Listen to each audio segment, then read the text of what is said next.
Hello, my name is Melissa Chapman. In this video, I'll be providing a brief summary of the WISC-4 assessment that was administered to 10-year-old Jane Smith on July 11, 2003.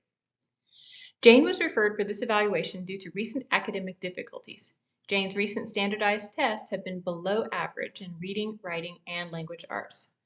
One concern of note is that Jane's most recent vision screening, which occurred 10 days before her WISC assessment, indicated that she may be having trouble focusing and that further vision screening is required.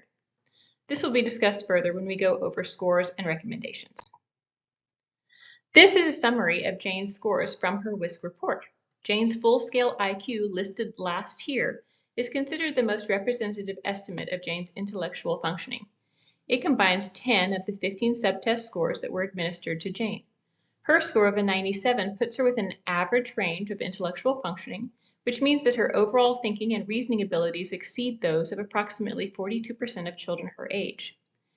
In alignment with her FSIQ score, all of Jane's other index scores listed here also fall within an average range. Jane's verbal comprehension index of 104 put her above approximately 61% of her peers.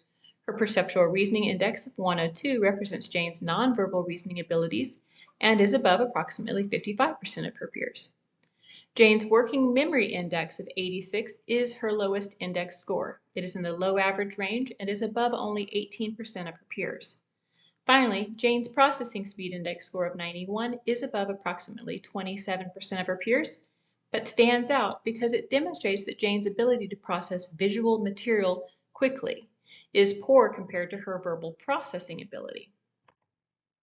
This supports the possibility that Jane's vision issues may have had an impact on her WISC scores. Also of note, her block design subtest proved to be her greatest weakness. This subtest has a large visual component as it is influenced by visual spatial perception and visual perception fine motor coordination. That being said, there's also a visual component to Jane's greatest strength, which occurred on the matrix reasoning subtest and involves both abstract reasoning and visual information processing. It is possible that Jane's impaired vision impacted both her recent WISC scores and her recent standardized reading, math, and language arts tests. Similarly, it could be that the difficulties Jane has processing complex information that were revealed by her low average working memory index may relate to Jane's trouble visually focusing. As a result, it is recommended that Jane receive an in-depth vision assessment such that her school performance can be monitored after her vision correction. Because it is also possible that Jane's working memory index score represents a factor in her recent academic struggles, teaching Jane memory strategies like chunking, encouraging frequent review, and putting less emphasis on grades while providing positive support may be beneficial to Jane.